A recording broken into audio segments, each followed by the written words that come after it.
Olá para você que acompanha aqui o meu canal no YouTube, Igor Awad. Vou dar sequência aqui à série de vídeos sobre o integralismo e o pensamento de Plínio Salgado.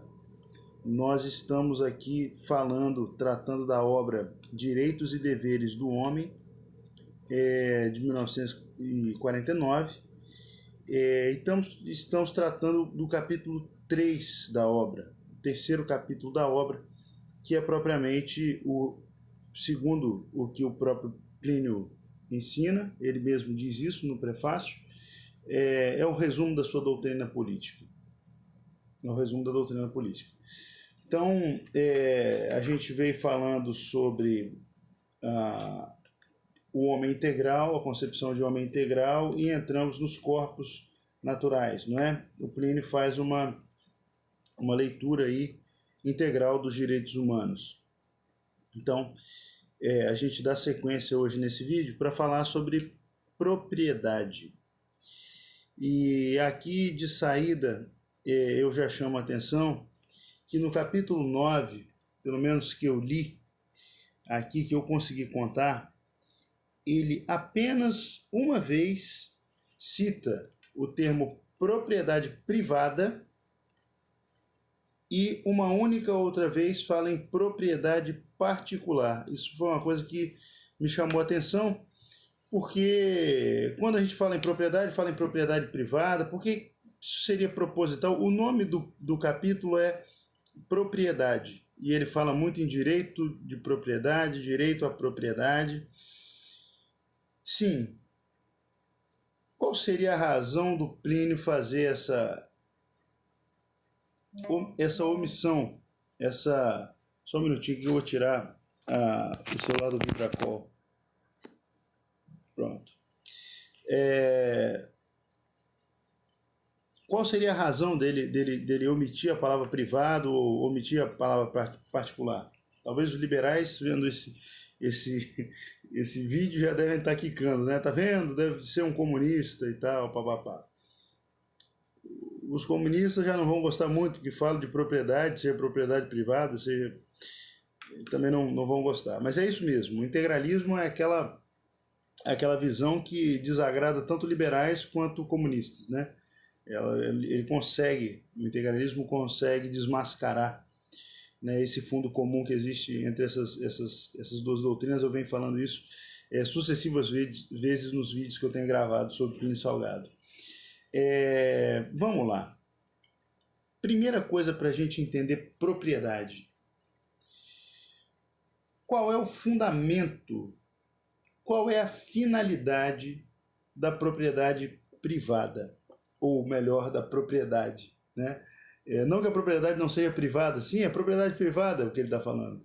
Ele está falando de propriedade privada, mas me parece, a minha hipótese, é que ele faz questão de retirar o termo privado, o termo particular, justamente para marcar aí uma diferença com os liberais. Porque os liberais defendem a propriedade privada, pelo menos retoricamente. Depois a gente vai, seguindo aqui o texto, a gente vai desmascarar isso e vai ver que o liberalismo nada mais faz do que destruir a propriedade, né? Primeiro, marcar, né, no integralismo qual é a finalidade da propriedade. Vou ler aqui um trecho para vocês. Sendo base material de independência econômica, a propriedade, contribui para fortalecer a liberdade social e política do homem e, sobretudo, a autonomia da família. Veja que ele cita o homem novamente com letra maiúscula, com H maiúsculo, e aqui para quem não assistiu os outros vídeos, a gente já marcou esse traço, né, muito característico do Plínio, de colocar o H maiúsculo no homem, se referindo ao homem na sua dimensão integral, homem corpóreo, dimensão corporal, dimensão corpórea, dimensão material e dimensão espiritual. O homem é esse composto, né, de corpo e alma.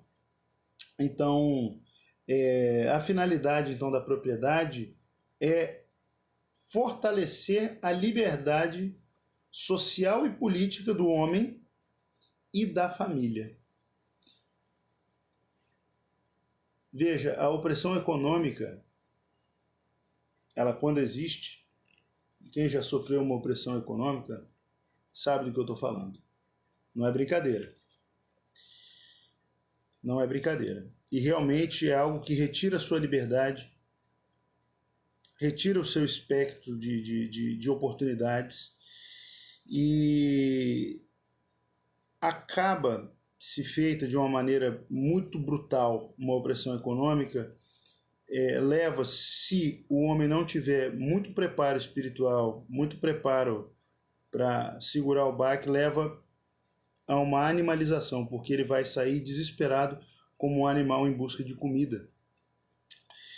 Então, se você quer estraçalhar uma família, coloque num sufoco econômico insustentável. Isso realmente retira a estabilidade de um lar. Isso retira a estabilidade de um lar. Então, se nós aqui estamos defendendo o ser humano na sua dimensão integral, o que importa não é no aparelhamento, né? E já esclarecemos o que é o aparelhamento, é justamente esse suporte de grupos naturais que amparem o ser humano na sua caminhada, confortando e preparando e fornecendo para ele toda a formação espiritual, técnica, tudo que ele precisar. O primeiro desses grupos é a família. Então, para defender direitos humanos, é preciso haver a defesa da família como a célula da sociedade. Agora, eu preciso não pensar no homem, na pessoa individualmente falando, mas na própria família, que é essa estrutura, esse aparelho para assegurar a dignidade do ser humano. Ela se sustenta autonomamente, ela sustenta a sua autonomia e, portanto, a sua liberdade de escolher fazer isto ou aquilo, e a sua tranquilidade por meio da propriedade. Então a propriedade, aí a gente já vê que ela não... Por isso que o Plínio foge do termo privada, porque privada nos remete... O termo nos remete, não é que o termo propriedade privada seja isso, mas modernamente ele tende, a palavra propriedade privada tende a nos levar a uma compreensão liberal da propriedade privada, algo como um direito estritamente individual, né? Ou seja, isso pode nos indicar um caminho para uma interpretação estritamente individualista, uma leitura individualista da propriedade. Não é isso que o Plínio quer. Na verdade, a finalidade da propriedade é a proteção da família. É a proteção da família e, por conseguinte, né, do ser humano individualmente considerado. É claro que a propriedade é privada, é claro que cada pessoa individualmente considerada, ela tem o direito fundamental de ter os seus bens, ter posse dos seus bens. Isso garante também a liberdade e a independência do ser humano considerado individualmente, da pessoa considerada individualmente. Mas é preciso lembrar que o ser humano ele não é só indivíduo, né? Ele precisa da família para que seja resguardada a sua dignidade, ele precisa dos outros grupos naturais. Então, a propriedade em especial garante, né, a liberdade, então, e a proteção da família, que é tão atacada, né?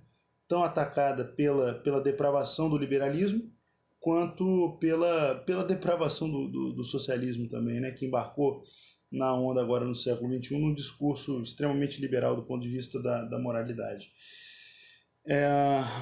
Então, veja, o fundamento disso, o próprio Plínio Salgado diz que está na doutrina social da igreja, né? O pensamento cristão. Ele cita Rerum Novarum, que...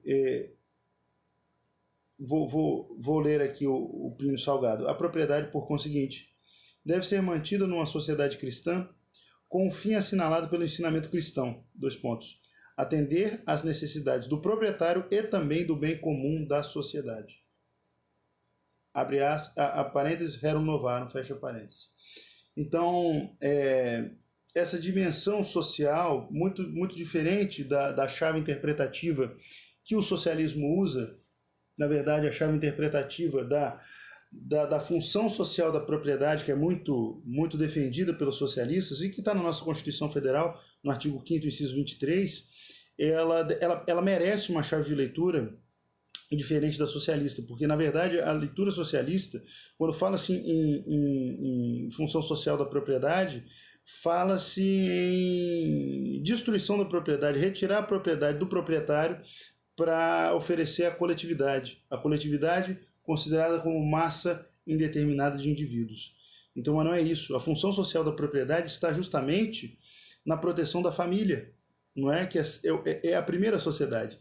Então, essa é a função, essa é a verdadeira função social da propriedade, né? E além de servir ao próprio proprietário, né? Ao proprietário mesmo, individualmente considerado. Então, ela possui dupla função de atender às necessidades individuais do proprietário, assim como, ao mesmo tempo, possui a dimensão social, ou seja, de proteção e liberdade da família. Família essa que é considerada naturalmente, né, de forma natural, como sendo o primeiro anteparo, né, a célula-mãe da sociedade e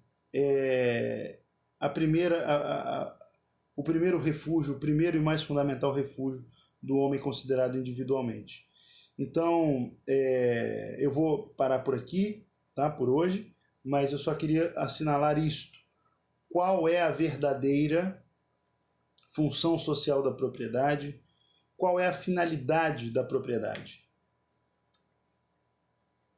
A proteção do ser humano, individualmente considerado do proprietário, a sua liberdade, a sua autonomia, assim como a sua função social, como sendo a proteção da autonomia e da liberdade da família. Essa é a visão, certamente a visão integral, a visão integralista da propriedade, né? Você pode chamar de propriedade privada desde que entenda, né, a propriedade como tendo essa dupla dimensão, individual e social. E mais, a dimensão social não é direcionar a propriedade para a coletividade amorfa dos indivíduos. Não. A dimensão social da propriedade, ela diz respeito à proteção, autonomia e liberdade da família. Ok? Gostou do vídeo? Clique em curtir, compartilha, me ajuda aqui no meu trabalho, aqui pelejando aqui no YouTube, né? Trazendo aqui com muito prazer, com muito gosto. É uma honra para mim fazer esse trabalho acerca de Plínio Salgado. Mas ajude a divulgar, sobretudo não é o Igor Awad que você divulga ao divulgar esse vídeo. Você ajuda a divulgar o pensamento de um dos maiores brasileiros que se tem notícia até hoje, que é Plínio Salgado, e de uma das doutrinas mais belas, mais completas, e que é tão difamada, é tão mal falada e tão desconhecida. Ok? Ajude a divulgar o pensamento de Plínio Salgado. Inscreva-se aqui no canal, dê-me a honra da sua audiência e me ajude no compartilhamento desse trabalho. Um abraço para você. Até o próximo vídeo.